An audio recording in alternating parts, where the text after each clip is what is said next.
Pero buenos días, Sara. ¿Qué tal? Buenos días, Manuel. Muy bien. Bueno, pues encantado de tenerte aquí con nosotros, aquí con la gente de la radio. Y bueno, os presento, ella es Sara López, es abogada, pero bueno, también me gustaría saber, Sara, por qué eres una persona joven. Bueno, todo es Bueno, relativo.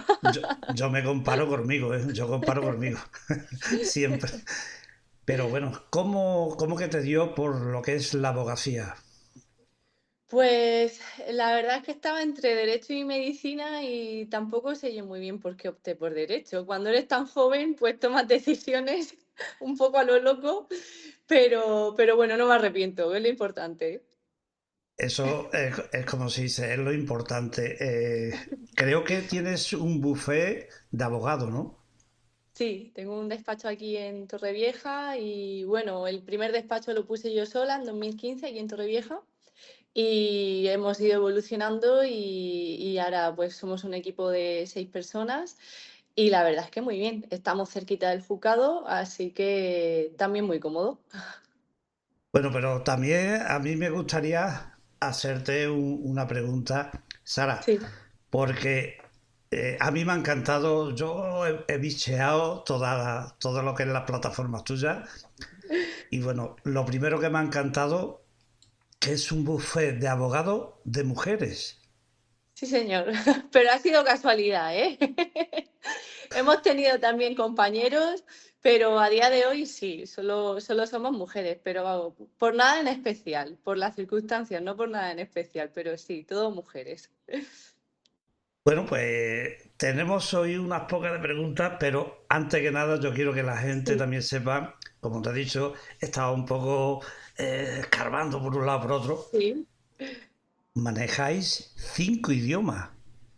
Sí, sí, sí, manejamos 5 idiomas que se dice pronto, así que tenemos pues muchos sectores cubiertos, la verdad, tanto a nivel de sectores jurídicos como de idiomas, intentando facilitar pues a todo el que nos necesite pues hablar en su idioma, que siempre viene mejor. Bueno, pues yo te digo porque tenemos aquí a Carmela, nos Sí. está siguiendo a través de la radio y del chat, nos está escuchando desde Estados Unidos. Ah, bueno, mira qué bien, un poco lejos. Un poquito lejos. Yo creo que las preguntas que te voy a empezar a formular, sabe más o Sí. menos de quién va a venir. Vale, a ver, Eh, sorpréndeme.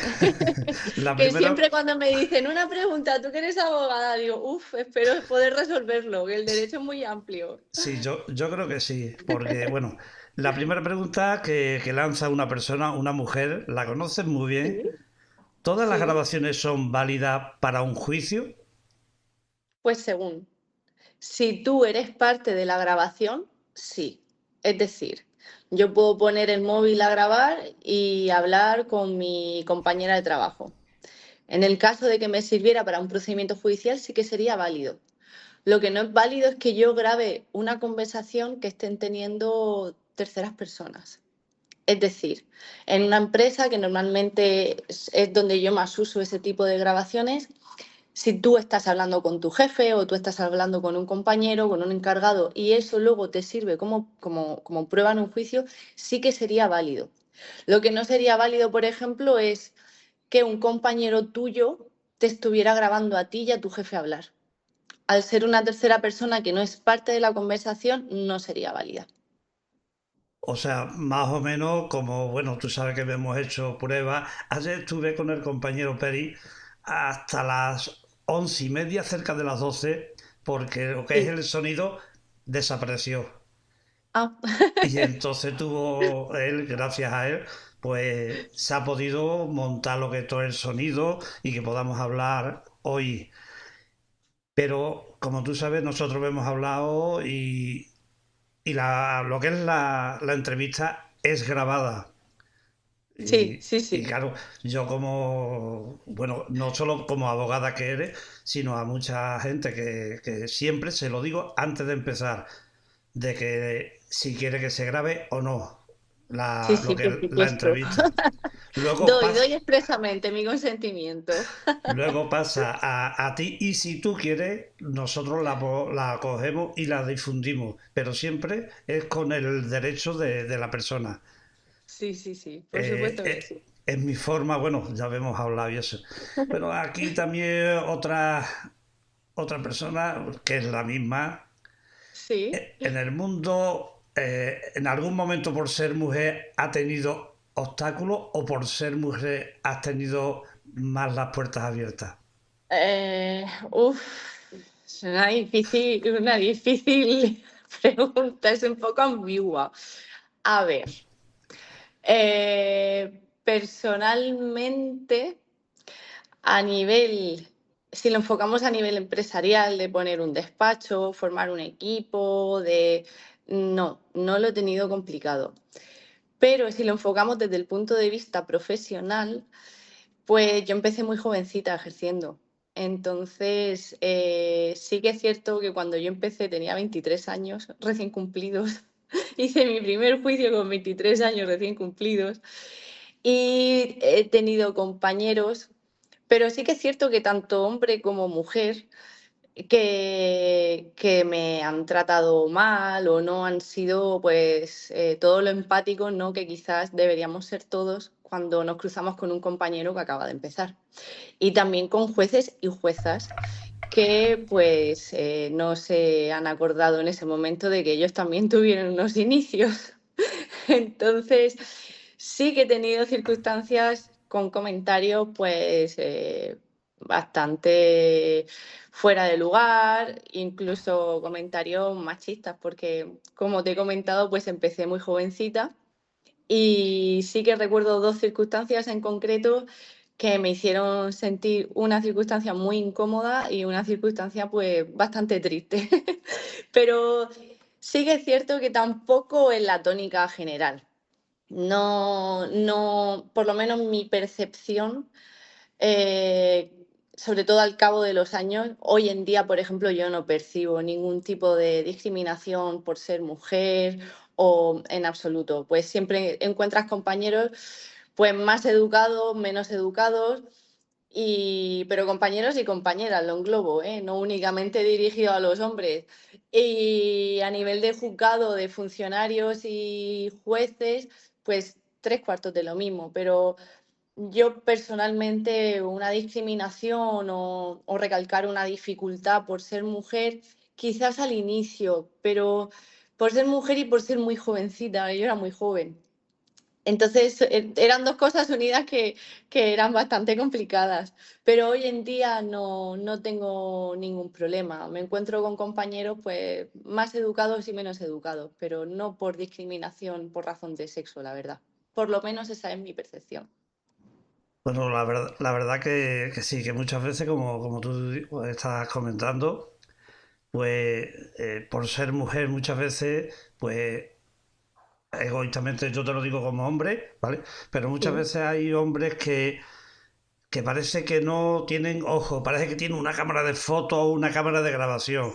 sí, Entonces, es como te digo, ¿no? Lo mismo como tú has dicho, o para una mujer o para un hombre. Como un objeto, a mí la verdad me fastidia mucho que nos tomemos sí, así, porque ya estamos en el siglo XXI. Yo creo que la cabecita pues la tenemos que tener un poquito más marcada. sí. Te ofrezco la segunda pregunta. Si te obligan a ir al trabajo después de una baja larga, ¿puedes darte de baja en el mismo día? Según, según, creo que por el mismo motivo no. Y creo que también que hay que dejar pasar unos días. Sí, yo según tengo entendido, yo te voy a lanzar una pregunta que me ha ocurrido a mí, ¿vale? Sí, Yo tuve un porrazo en el trabajo, me accidenté, fui a la mutua porque fue un accidente de sí, trabajo, pero ahora resulta que al cabo de casi los 3 meses me dice el médico de la mutua que yo, bueno, a mí no, a la empresa, que yo he pasado de un accidente de trabajo a una sí, patología. Yo, crónica. No crónica, me ha dicho, le dijo a la empresa una patología, porque a mí ya me habían hecho las rehabilitaciones, me habían hecho un Sí. TAC y una ecografía. Y en dicha ecografía detectaron que yo lo que tengo es una tendinitis en el hombre agudo, o sea, en el hombro, perdón, aguda. Es posible que se pueda, hoy en día estoy de baja, pero no por accidente, sino por enfermedad. ¿Eso se Sí. puede hacer o se puede denunciar?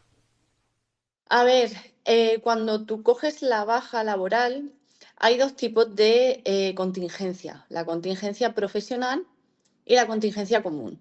La contingencia común es una enfermedad pues, que no deriva directamente del ámbito profesional. En tu caso, por ejemplo, si se calificó como contingencia profesional porque el hombro es una parte de tu cuerpo que necesitas utilizar en tu actividad diaria, efectivamente se tiene que calificar como profesional y así debe seguir. En tu caso, sí que hay que tener en cuenta que cuando te dan el alta por una enfermedad, tanto común como profesional, existe una cosa que se llama impugnación del alta médica. Entonces, eso es muy importante. Bueno, y también existe un procedimiento que si consideras que tu enfermedad es una contingencia derivada de tu actividad profesional, se puede cambiar si te la han calificado en un primer momento como común. Entonces, eso tiene una serie de consecuencias económicas y luego a la hora de pedir de cara a una incapacidad profesional también tiene una serie de consecuencias económicas y jurídicas. Entonces, mi recomendación es que si te dan de baja y te la califican como contingencia común, hay que cambiar esa calificación y pasarla a profesional. Y si te dan el alta y no estás conforme con tu alta, impugnar ese alta médica. ¿Por qué? Porque para estar de incapacidad temporal, IT, le llamamos comúnmente, para tú, cuando estás en una IT, tienes 180 días, 180 días más 6 meses prorrogables. Al final te pasas un año más o menos de baja. Cuando ese año se finaliza, normalmente la seguridad social o la mutua, la mutua en el caso de que sea profesional, da de alta. ¿Qué pasa? Que hay veces que llegados ese momento, el interesado, el trabajador, sigue estando mal. Y ahí es donde se plantean dos opciones. Una opción que es rara es que el mismo INS te proponga para una incapacidad permanente. Pero es muy raro, porque el INS pues, tiende enseguida a quitarse a esa persona de medio, por así decirlo, y a reincorporarlo a su vida laboral. Entonces, si efectivamente esa persona sigue con esa patología que le impide desarrollar su trabajo, habría que solicitar entonces una incapacidad permanente, que los 2 grados más normales porque está la gran invalidez, pero bueno, la gran invalidez estamos hablando de una situación muy grave. Personas, pues, no sé, con una parálisis, son casos mucho más específicos, pero de andar por casa, para que nos entendamos, es una total o una absoluta. La total Mm. te inhabilita para tu puesto de trabajo y la pensión no es el 100% de la base reguladora. Y la absoluta sí que es para cualquier tipo de trabajo. Entonces, siempre en una incapacidad es muy importante el caso concreto. No se puede generalizar y no podemos decir, pues si es A va a ser B. Depende. Yo siempre digo depende, hay que analizar la documentación médica, porque estos son procedimientos que no son estrictamente jurídicos. Es decir, el plano médico es fundamental, imprescindible. Cada patología y cada trabajo mmm, lo tenemos que ver detalladamente en el caso concreto. Entonces, yo, por ejemplo, en este despacho, la manera que tengo yo de trabajar, yo cuento con un perito. Suelo trabajar siempre con el mismo perito porque me parece que es un gran profesional. Entonces, yo esa documentación médica que me facilita el cliente, se la traslado a mi perito. Y él es el que me dice si es viable o no, como decimos nosotros, tirar para adelante. Hay veces que por muy mal que se encuentre uno, pues no va a tener un gran recorrido jurídico y no va a tener éxito. Entonces, yo tampoco meto a un cliente a un procedimiento judicial sabiendo previamente que un médico me está diciendo que no ve ningún tipo de probabilidad. Entonces, la respuesta es, pues depende. Hay que analizar siempre el caso concreto. La verdad que sí. Bueno, ha entrado Libet desde Italia también. Ahora, Ah, buenos días. Y bueno, italiano sí que no hablamos. te voy a formular la tercera pregunta. Creo que no, que sigues sin saber quién es la persona que está preguntando. Y la conoces muy bien, Puede ser. ¿eh? Me puedo hacer Bueno, una idea. sí. La tercera pregunta que te dice ella, ¿te pueden despedir al tener incapacidad temporal revisable tu empresa o te tienen que aguardar el puesto? Si es temporal, una incapacidad temporal, no te pueden despedir por ese motivo. Es decir,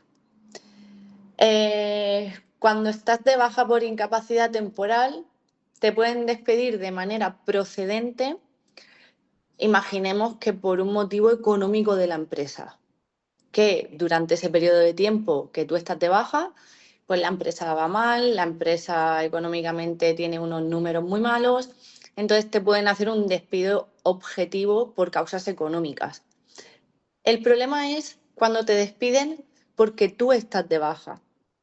Eso, y sobre todo hay jurisprudencia nueva actual que se entiende que es una discriminación al trabajador, porque si estás de baja y te despiden estando de baja, pasaríamos ya no de un despido improcedente, podríamos incluso estar hablando de un despido nulo, que tiene unas consecuencias mucho más graves para la empresa, y según también el tipo de perjuicio que a ti te cause psicológico, se puede reclamar también una indemnización moral.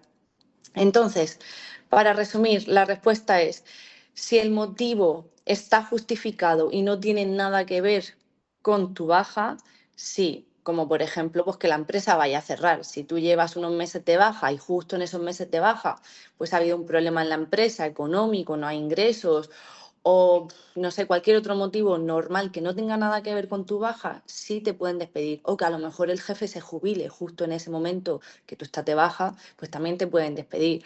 O no sé, lo normal sería eso, algo económico, la jubilación del empresario, o no sé, que metan, se me llama por causas técnicas, es decir, que justo el trabajo que tú hacías ahora lo hace una máquina. Entonces, si ese motivo del despido no tiene nada que ver con tu baja, sí te pueden despedir. Aún así, habría que analizarlo. Ahora, si el despido, el motivo es tu baja, no te pueden despedir.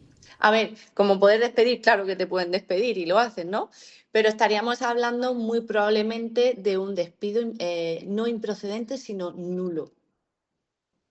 Estupendo. Bueno, pues te voy a formular la quinta pregunta porque, perdón, la cuarta creo que es lo que tú has explicado, que te dice, te tienen que liquidar tu empresa después de una incapacidad o por una eh, incapacidad no tienes que, o sea, no tiene que pagarte. Más o menos el referente que tú has hecho, que según cómo te tienen Según. que... Y bueno, una puntualización que no tiene mucho que ver con la pregunta, Ujú. eh, ya que estamos explicando el tema de despidos, es muy importante porque la gente confunde conceptos. Porque una cosa es el finiquito y otra cosa es la indemnización por despido, que puede ser un despido procedente o improcedente, pero el finiquito siempre, siempre te lo tiene que dar la empresa. El finiquito es la liquidación económica, por así decirlo, que el trabajador tenga con la empresa. Es decir, si tú me despides el día, yo qué sé, 20 de marzo, hay 20 días que yo he trabajado. Esos 20 días me los tienes que pagar.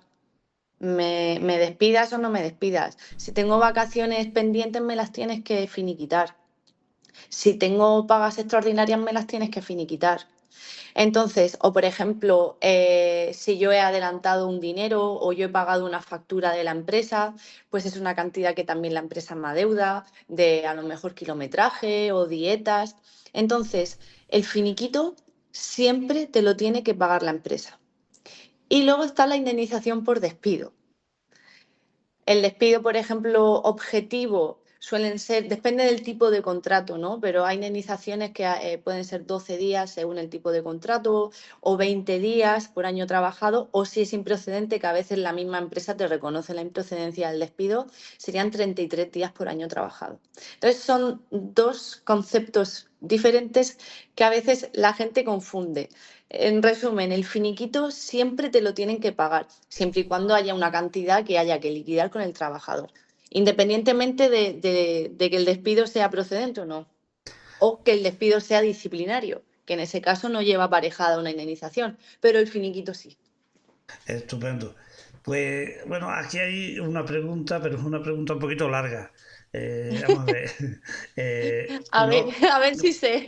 por respeto, no, por respeto a las personas, bueno, la que estoy informándote de las preguntas, sabes de más quién es Gema, la que Me lo formula. imaginaba. Hola, Gemma. Y Le iba a bueno, escribir después de la entrevista para decirle que ya la habíamos hecho. y bueno, sí, ella está escribiéndome a través del WhatsApp y escribiendo por la página también nuestra. Bueno, pero aquí hay otra persona, otra mujer que pone, hola, bueno, formula, ella tiene fibromialgia Sí. y hace 10 años que no trabaja por circunstancias familiares y ahora no puede con la enfermedad. Tiene 55 años, dos hijos independientes y soy cuidadora principal. No puedo pedir la dependencia principal. Me han dicho que no tengo derecho a pensión por invalidez, pero quería saber si por enfermedad común. El problema es la cotización a la seguridad social, que uno de los requisitos que se exigen para pedir una incapacidad permanente es que cotices, creo recordar, 180 días antes. Entonces, en este caso de esta persona en concreto, si ella no ha estado cotizando ese periodo previo a la solicitud de la incapacidad permanente, no va a tener derecho.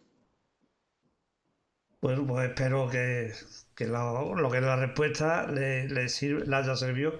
Volvemos otra vez con la compañera, con la amiga Gemma.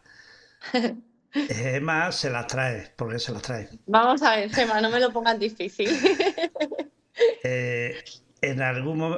¿Alguna vez te ha tocado ya un juez te haya llamado la atención por defender a un cliente? Uf, por defender a un cliente. Eh, O sea que el juez, por ejemplo, en ese momento, tú ya no es como, vamos, antes que nada eres abogada, pero también eres ser humano. Y tú estás viendo que ese juez no quiere ofrecerle a esa persona lo que tú ves que sí, que le pertenece. ¿Ha llegado ese me, intervalo de choque? sí, sí, he discutido con jueces en sala porque no es un tema laboral, es un tema penal y efectivamente estaba viendo una situación muy injusta ya en sala, en el momento que se celebra el juicio. Y tuve un enganchón con su señoría y bueno, pues le llegué a decir que si seguía así, que yo me iba porque no pintaba nada, porque no me podía estar defendiendo, no me inadmitía toda la prueba que yo proponía y eran unos hechos que habían pasado en la intimidad, con lo cual me resultaba muy difícil poder probar que mi cliente no había llevado a cabo lo que se estaba denunciando. Y bueno, pues ahí sí que discutí, sí que tuve un enganchón con esa jueza en concreto. Alguno más seguro, pero bueno, ese es el primero que me viene a la cabeza y que me pareció muy injusto, la verdad. Bueno, pues no están parando. Yo, a la gente que están escribiendo por el chat, hay el nombramiento que hacemos es patología. No puedo Sí, decir porque si no, si la ponemos, por ejemplo, en YouTube, lo que sea, YouTube nos lo va a tirar. Entonces tenemos que Vale, hablar de lo que es patología, ¿vale? Para que nadie se vaya a enfadar, porque vale. yo tengo que hacer un resumen de lo que escribí, que no es poco, es bastante. Y bueno, Belén, porque es una compañera también de la radio, pues a mi Sí. marido se lo han dado, no se lo han dado todavía. Va a hacer 5 años, la empresa cerró y no informó lo que es la atención del cierre. Le hemos denunciado y hemos ganado, pero lleva 4 años y medio esperando a que les embarguen. Ya, es que una cosa es el procedimiento inicial y una vez que se dicta sentencia, el procedimiento de ejecución. Entonces, las ejecuciones pueden ser bastante largas y bastante farragosas. Por ejemplo, se me ocurre un asunto que llevo ahora de una empresa de Valencia. La ejecución lleva, si no recuerdo mal, pues 2 o 3 años. Entonces, cuando se dicta una sentencia y se condena a la empresa a X cantidad de dinero. ¿Qué pasa si la empresa no ingresa el dinero en el plazo que pone el juzgado? Se inicia el procedimiento de ejecución. En este caso, el abogado presenta una demanda de ejecución de sentencia, se dice que el cliente no ha recibido el dinero y que se ejecute la sentencia. Entonces, eh, hay que hacer una averiguación patrimonial de los bienes de la empresa. Sí, a veces casi que es mejor que no tenga nada la empresa. ¿Por qué? Porque en tu demanda, tú demandas también al FOGASA, que es el Fondo de Garantía Salarial. Entonces, cuando está el fondo demandado, el cliente, una vez que en el juzgado se decreta la insolvencia de la empresa, es decir, que la empresa no tiene nada, tú vas al FOGASA. El FOGASA te paga con unos topes salariales, pero por lo menos cobras algo. El problema es si la empresa tiene poquitas cosas, pero tiene algo, con lo cual no es insolvente 100% y no puedes acudir al FOGASA. Entonces ahí es donde empieza el tira y afloja y donde el trabajador pues, ve pasar el tiempo y no ve el dinero por ningún lado. Con lo cual, a eso hay que añadir el ritmo que llevan los juzgados en España. Son muy lentos. A veces me resulta incluso difícil explicarle a un cliente que efectivamente, por ejemplo, me señalaron el año pasado 2024, un juicio para 2027. Entonces, llamar al cliente y decirle, tu juicio es en 2027, y me dijo, te estarás equivocando, será 2025. Digo, no, porque he llamado primero al juzgado antes de hablar contigo, es 2027. Entonces, si ya de por sí una ejecución de sentencia es farragosa porque hay que hacer una serie de pues, averiguaciones patrimoniales, dar traslado a una parte, dar traslado a otra, si ya de por sí eso es farragoso, ya unes la lentitud del juzgado y pues sí, perfectamente puede estar 5 años sin ningún problema. Bueno, pues Belén te da las gracias porque le has dado la información completa. Ahora vamos a ir a una, porque ya te digo, yo creo que el escritorio lo tengo todo lleno, y ahora Bueno, mejor. te hace una pregunta David, ¿vale? Vale. Un momentito. Que es uno de Sí. daño corporal, con el perito que trabaja, que es uno de daño corporal, o con qué tipo de perito. Sí, es un perito, es que justo no tengo aquí el ordenador delante, pero sí es valorador del daño corporal.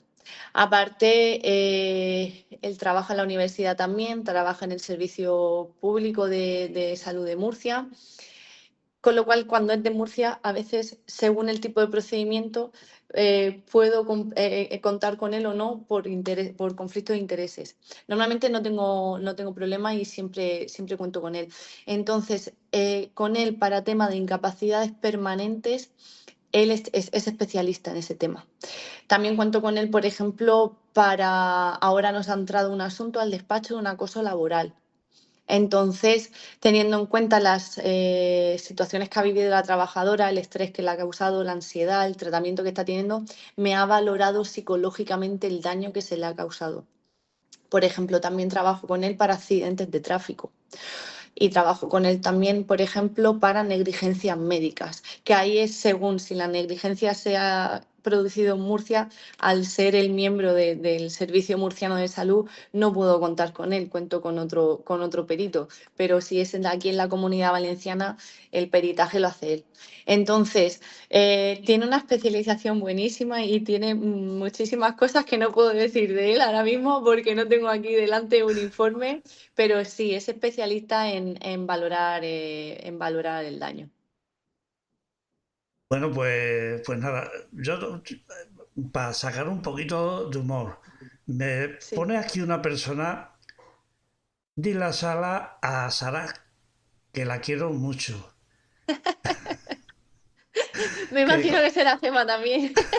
que con todo mi cariño, la verdad que ¿Ves? Con Gema estamos teniendo muchísimos problemas y llevamos ya muchísimos años. De hecho, he cambiado ya 2 veces de despacho desde que la conozco, desde que le empecé a llevar el procedimiento, porque es un procedimiento que se ha dilatado muchísimo en el tiempo y aún no hemos terminado. O sea que Gema ya como si fuera de la familia, porque la conocí hace, pues no lo sé, ahora mismo, si te digo 5 años, creo que no me equivoco.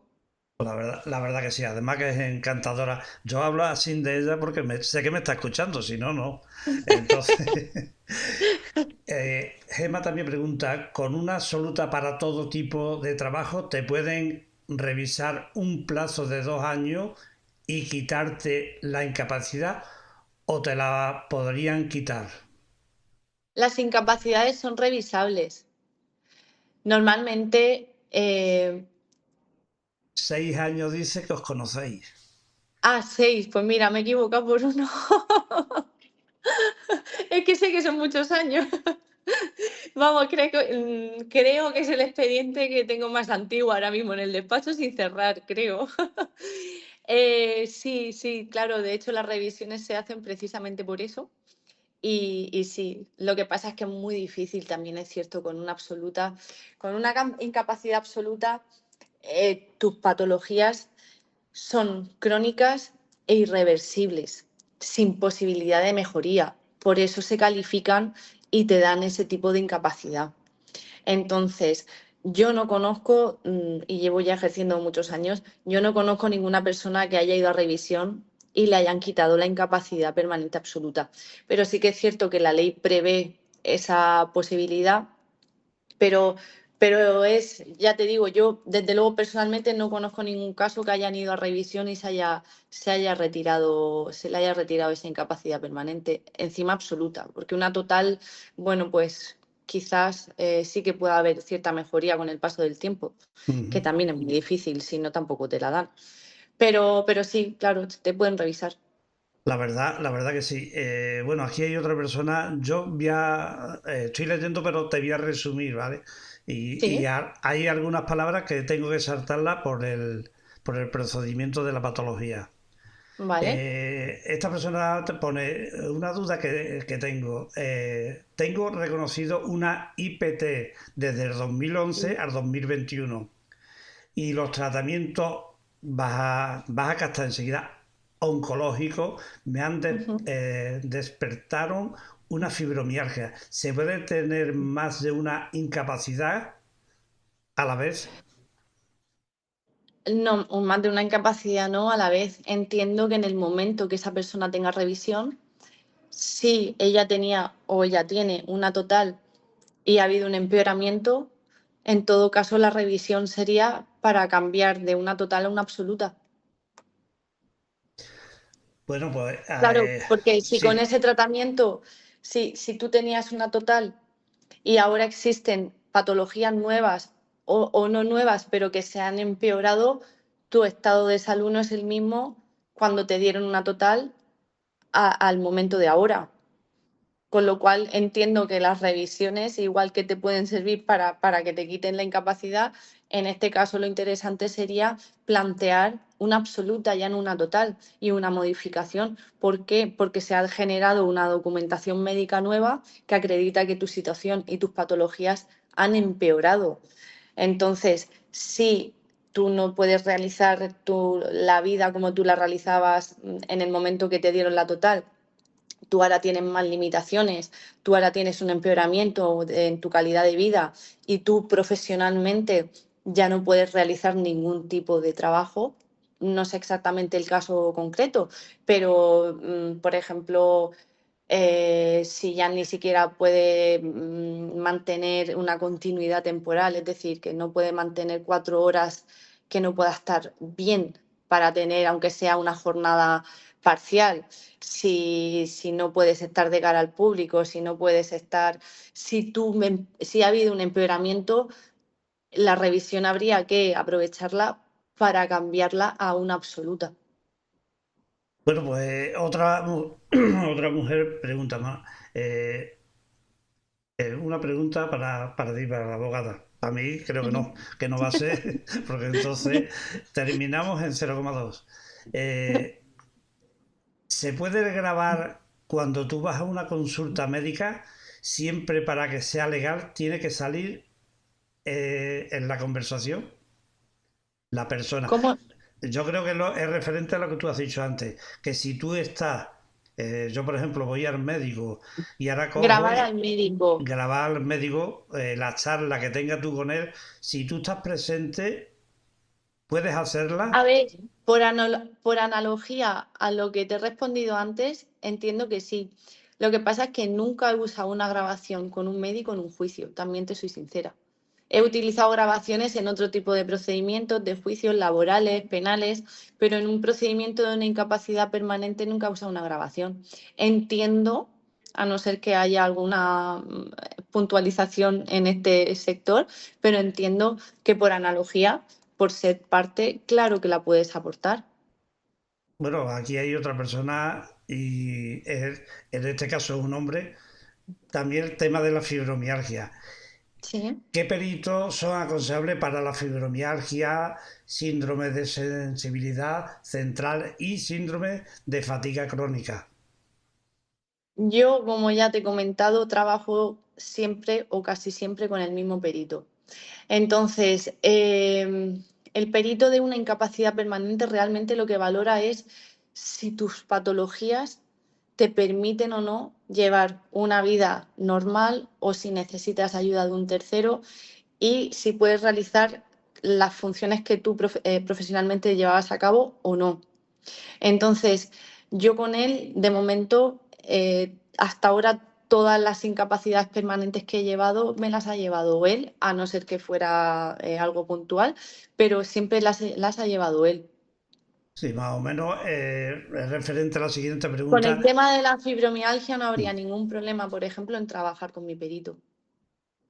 Pues Sí, esa es la pregunta. sí, Aparte es esa. que tengo mucha fe en él, confío plenamente en él y luego se implica muchísimo con el paciente, tiene un trato muy cercano y bueno, y su andadura profesional pues es muy importante y vamos, confío plenamente en él. Entonces, siempre acudo a él en el caso, porque hay otros asuntos a los que acudo también, pero en el caso de incapacidad permanente que siempre cuento con él, ya directamente no. Siempre pregunto a los clientes pues si tienen algún amigo o algún familiar que yo no quiero imponer a ese perito, no tiene por qué ser él.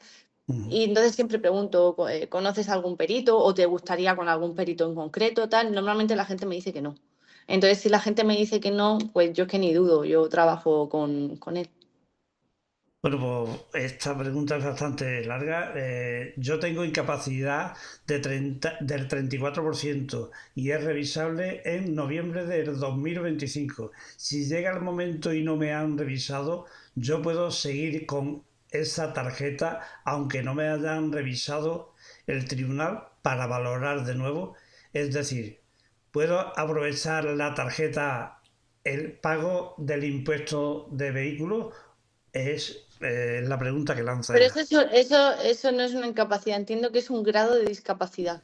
Exactamente. Es que muchas veces, bueno, lo que pasa, yo no lo tengo, pero hay gente que tiene fibromialgia y confunde discapacidad con Claro, incapacidad. son dos cosas diferentes. El grado de discapacidad de una persona y la incapacidad permanente de una persona, que pueden tener las dos cosas.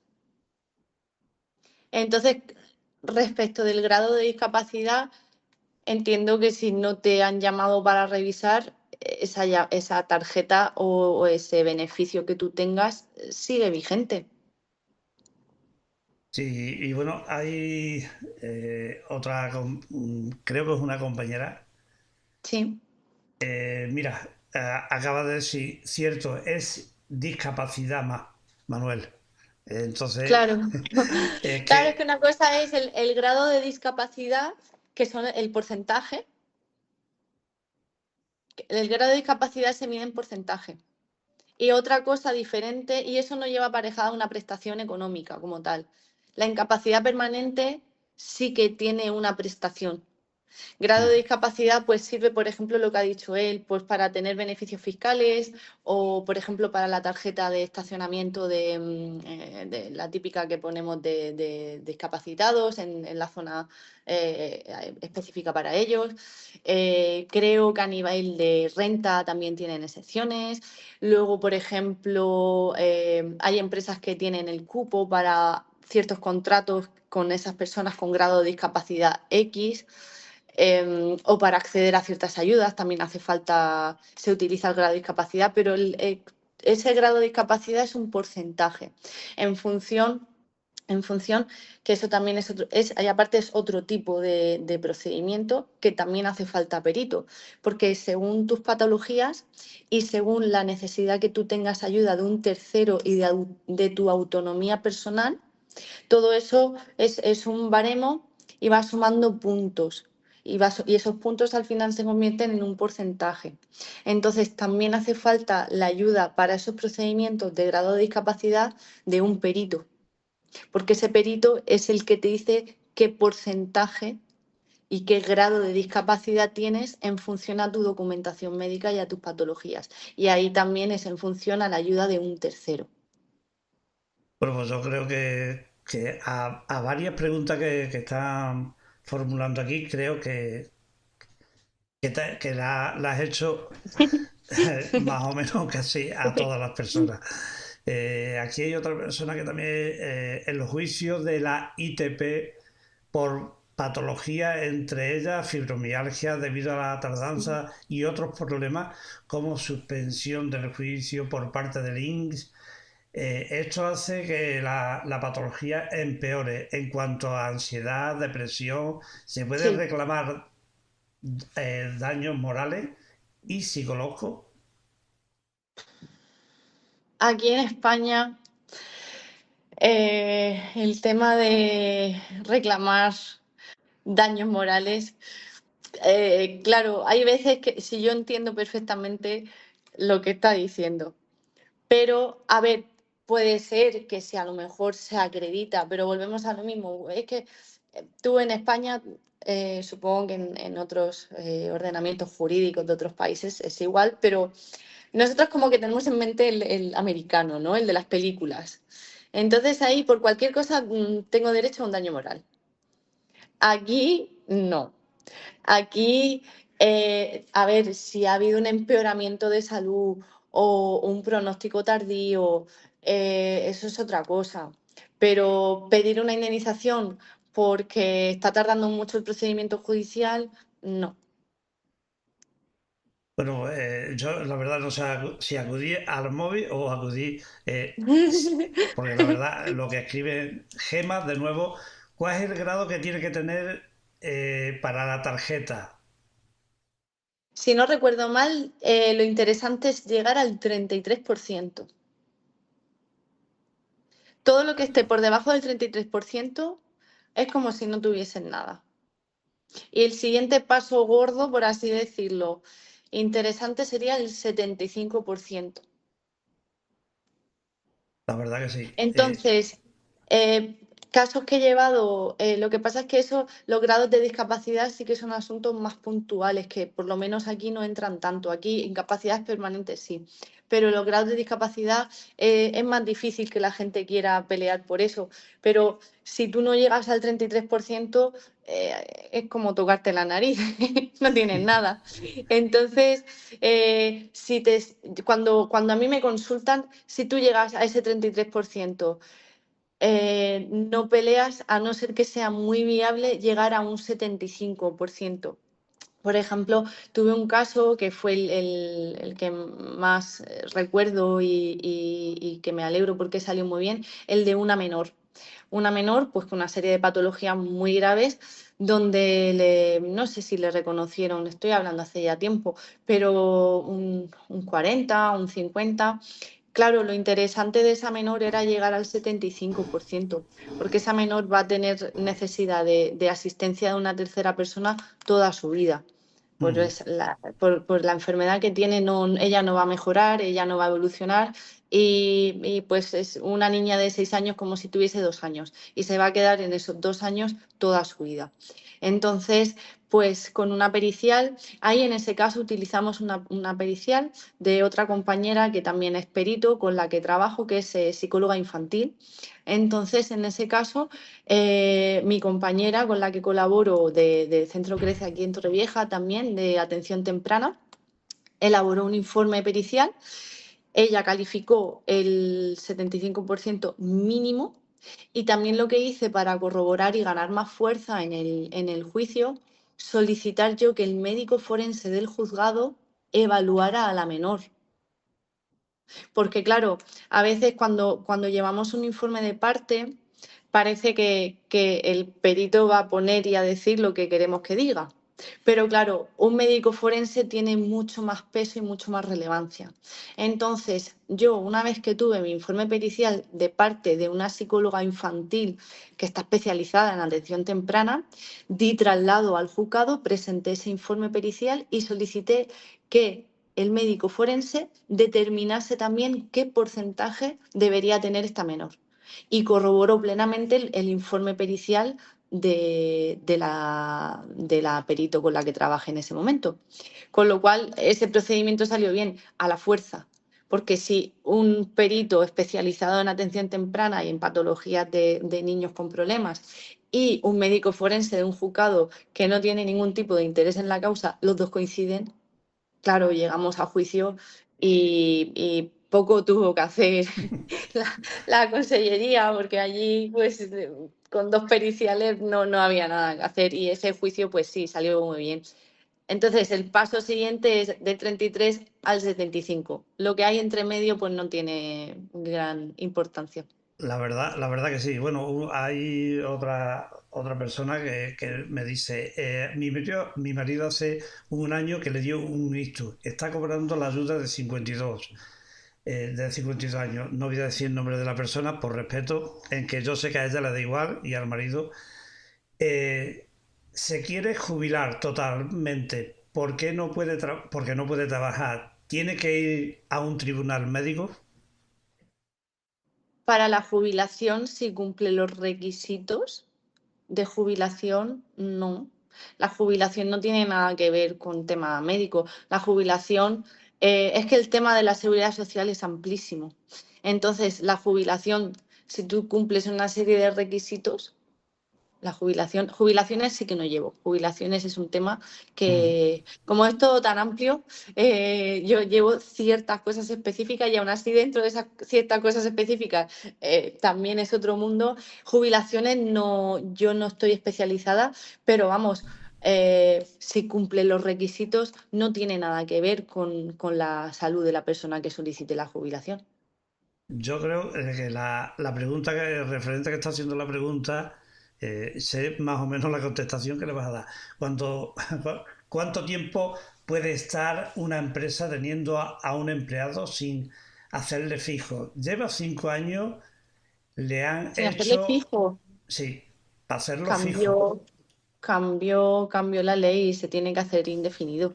Es, De todos modos, eso es algo que, a ver, a un trabajador puede influenciarle a la hora, en su esfera particular, pues por ejemplo a la hora de pedir un préstamo o pedir algún otro tipo de financiación, pero a efectos prácticos, en un juzgado da Ujú. igual. ¿Por qué? Porque si te despiden, da igual el tipo de contrato que tú tengas ese momento. Si legalmente tú tienes que tener un indefinido, el Ujú. juzgado te va a decir que el contrato tiene que ser indefinido. La verdad, Claro. la verdad que Entonces, sí. claro, porque, por ejemplo, otro caso particular que tengo, que hace poco me dijo, pues me van a hacer ahora indefinido. Digo, a ver, realmente ya eres indefinido. Lo que pasa es que la gente pues tampoco tiene por qué saber eso, porque no tienen por qué tener ese tipo de conocimientos. Pero no recuerdo, cambió hace poco, ¿no? En 2024, la Sí. normativa del contrato indefinido. Entonces, realmente ya hay muy pocos contratos que no pueden ser indefinidos. Mm. Casi que de entrada ya entras y ya eres indefinido. Que luego, sin embargo, da igual, ¿no? Porque si te despiden y el contrato que tú tienes está celebrado en fraude de ley, se entiende que es indefinido, por defecto. Entonces, si tienes que llegar a juicio con la empresa, al final el juzgado te va a reconocer que eres indefinido y lo importante realmente no es que seas indefinido o no indefinido, sino tu antigüedad. Aquí David va fuerte, porque ahora hace una pregunta.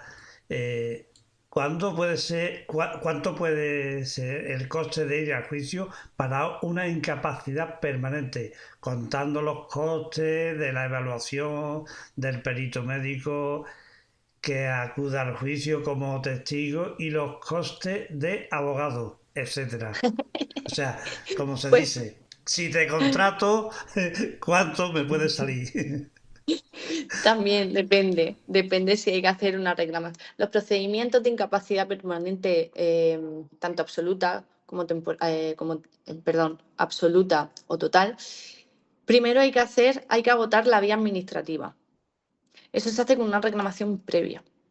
Entonces, por ejemplo, depende si hay que hacer una reclamación previa o no. ¿Por qué? Porque hay personas que eso no es necesario, no es preceptivo la actuación de letrado en esa reclamación previa. Hay personas que me han llegado con la reclamación previa hecha. Sí que es cierto que digo, si no es porque te quedes en el despacho, no, pero es para que te busques un abogado. Sí que es cierto que si a ti te notifican la resolución donde te deniegan la incapacidad por entender que no son suficientes tus patologías como para darte una incapacidad permanente, desde el minuto cero te busques un abogado, porque esa reclamación previa sí que va a sentar las bases luego de la demanda. Entonces, el precio depende si hay que hacer reclamación previa o ya la has hecho tú, aunque recomiendo que siempre, por favor, se busque un abogado para esa reclamación previa. Depende la demanda y luego depende el perito. Entonces, costes que puede tener el procedimiento sería el de la reclamación previa, en su caso si hay que hacerla, que recomiendo, por favor, que siempre se haga con un abogado, la demanda y el perito. Bueno, pues aquí, Gemma, pues sigue, dile que a mí me lo han dado eh, y que me dijeron, me dijo la empresa que me tenía que guardar el puesto 2 años porque no me querían indemnizar, pero que al final me indemnizaron porque le dije que iba a llamar a ella. O sea, Ya es que muchas veces las empresas pues se aprovechan de las circunstancias de cada trabajador y de que, claro, no tienen por qué saber legalmente lo que les corresponde o lo que no. Y muchas veces en el momento que ya dices que vas a acudir a un abogado o que ya tienes abogado o que ya te llamará mi abogado, pues la empresa ya cambia. Desgraciadamente, claro, desgraciadamente pues muchas empresas, hay otras que no, pero muchas empresas pues se aprovechan de las circunstancias personales del trabajador para hacer y deshacer un poco a su libre albedrío. Pero bueno, para eso estamos nosotros. la verdad que sí. Y bueno, David es de Sevilla y Sí. dice, ¿en qué provincia trabajas tú, Sara? ¿En general o en la provincia tuya nada más? No, no, yo llevo procedimientos. A ver, hay procedimientos que da igual dónde esté el cliente, porque hoy en día con los adelantos tecnológicos, pues la plataforma que usamos los letrados para comunicarnos con el juzgado se llama LexNet. Entonces, a través del LexNet tú puedes presentar escritos en cualquier juzgado. Luego, por ejemplo, están también los procuradores. Yo tengo procedimientos, pues, no sé, en Madrid, por ejemplo, entonces yo tengo mi procurador en Madrid, que el procurador es como mis ojos y mis manos allí, que si yo necesito algo del juzgado, llamo al procurador y digo, oye, por favor, habla con el funcionario y dile tal, o consígueme copia de esta resolución que no la tengo. O... Entonces, el problema de tener un abogado en otra provincia, en todo caso, sería el día del juicio. Pero bueno, también depende si el cliente quiere aceptar, claro, el presupuesto, que al ser un desplazamiento varía. O, por ejemplo, también otros asuntos, pero que no tienen nada que ver con estos temas, de tema de bancario, hablar con el cliente y decir, pues mira, tu banco y tu problema es de Guadalajara. Yo no me voy a desplazar a Guadalajara, te aviso, pero allí tengo un compañero que me sustituirá en sala. Todo el Mm. procedimiento te lo hago yo por escrito y pues el compañero. Entonces, ¿dónde trabajo? Normalmente, pues zona de Cartagena, Elche, Orihuela, Alicante, bueno, Torrevieja. Llego también a Valencia, Madrid algunos asuntos y luego, pues, por ejemplo, procedimientos de divorcio de mutuo acuerdo, pues es que no, al no haber juicio, pues te puedes buscar al abogado que te dé la gana, de la zona de España que sea, porque las negociaciones se hacen todas vía telefónica y vía email. Entonces, depende del procedimiento. Y si hay que hacer juicio, yo a mí me gusta siempre ser transparente y yo siempre trabajo con los presupuestos y con las hojas de encargo. Entonces, mi cliente sabe de antemano lo que le va a costar mi servicio. No me gusta que de momento, no me gusta y creo que incluso deontológicamente no podemos hacerlo de momento. No, es que te dije, es que no sé qué. No, yo no me gusta tener problemas con nadie. Yo los presupuestos los paso siempre por escrito, intento explicarlo lo mejor posible. Y, por ejemplo, en caso de que vaya a hacer un desplazamiento grande, si tú aceptas mi desplazamiento y mis costes, yo no hay problema. Entonces, bueno, pues depende más o menos la zona de aquí, pero que también llevo procedimientos fuera del radio de 1 hora, 2 horas de coche. Sí, que más o menos que no te habitúas en tu zona de confort, que también te puede esparcir por ejemplo, Sí, si sí. el procedimiento, perdón, lo tuvieras en Sevilla o en Córdoba, harías el desplazamiento también, ¿no? Para asesorar Sí, a ese sí, sí. cliente. Sí, claro, previamente con el presupuesto, porque, por ejemplo, yo muchas veces siempre digo es que te va a salir más cara la salsa que el pollo. Entonces, no me gusta nunca tratar de tonto a un cliente, ni intentar engañarlo, ni nada de eso en absoluto. Entonces, yo qué sé, por ejemplo, el ejemplo este concreto, es que quiero que vengas a Sevilla a mi juicio. Vale, puedo hacer toda la tramitación de manera telemática. Genial, podemos hacer las reuniones, pues como lo estamos haciendo tú y yo, por Mm. WhatsApp. Vale, pero sí que habrá un día que será el día del juicio. Entonces, ¿eso qué implicaría? Pues un tren, un hotel, una serie de desplazamientos. Mm, Sería cuestión de hablarlo con el cliente y decir, ¿esto te parecería bien? Sí, no, si el cliente lo acepta, no, no, claro que no tengo inconveniente en Sara, desplazarme. ¿no te ha llegado algún cliente que te ha dicho, bueno, o te ha venido con esa cara de pena porque económicamente, como se dice, yo quiero ir a juicio, pero no tengo esa capacidad de dinero para poder pagarte? ¿Te ha llegado en el momento de que alguna persona te ha dicho, se puede ganar, si lo ganamos, sí te puedo pagar, si no lo ganamos, no te puedo pagar?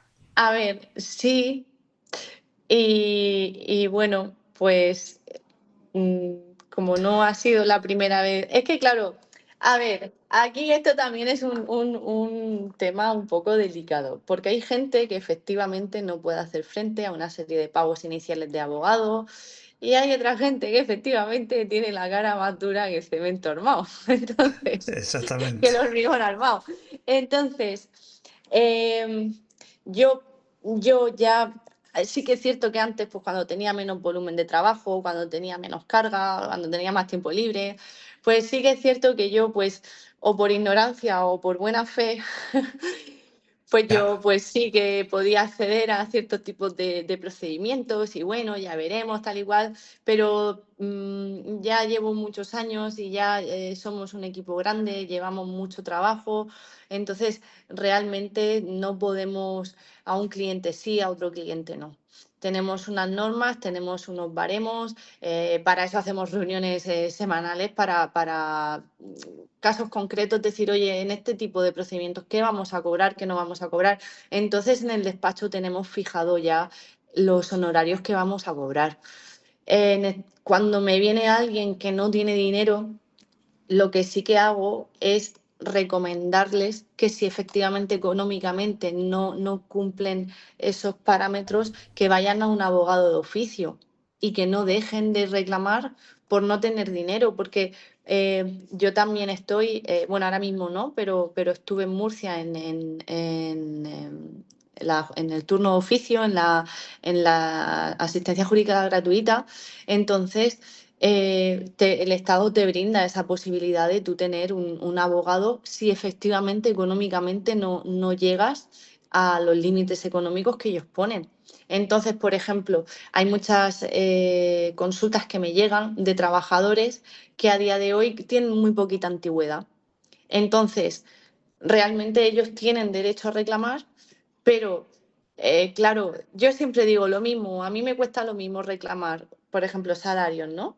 A mí me cuesta lo mismo reclamar un año de salarios que un mes de salario. Es el mismo trabajo, exactamente el mismo. El trabajo del letrado no disminuye porque en vez de 1.000 euros sean 100 o no es más difícil reclamar 100.000 euros que 1.000 euros.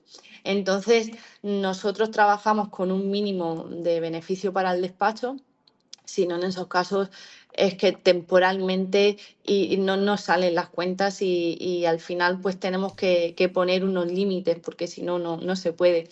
Pero sí que es cierto que siempre digo que se acuda al servicio de orientación jurídica gratuita del sitio donde sea, ¿no? Si es de aquí de Torrevieja, pues en Torrevieja, de Orihuela, si es en la provincia de Murcia, pues que vayan al Colegio de Abogados de Murcia o de Cartagena, según donde sea la zona. Pero si efectivamente hay una viabilidad, que no dejen de acudir a la justicia por ese tema económico. eh, esta pregunta te la quiero hacer yo referente a lo que tú estás hablando. Tú como normal, como abogada que eres, eh, ¿tú recomendarías a alguien, a un abogado de oficio, que tú supieras que ese abogado, bueno, dentro de sus posibilidades, puede ayudar a ese cliente? A ver, esto también es una respuesta un poco peliaguda la que te voy a dar. Yo, por ejemplo, cuando trabajaba en el turno de oficio, que ahora me he cambiado de colegio y me quiero incorporar ahora al turno de oficio de Orihuela. Yo sí que es cierto que nunca he discriminado a un cliente particular que a un cliente del turno de oficio. Yo, personalmente yo. A pesar de que económicamente no es lo mismo un cliente del turno de oficio que un cliente particular. Porque claro, tú por un procedimiento particular cobras mucho más que por uno que te llegue del turno de oficio, que tenemos unos baremos y eso es lo que vamos a cobrar, no vamos a cobrar más.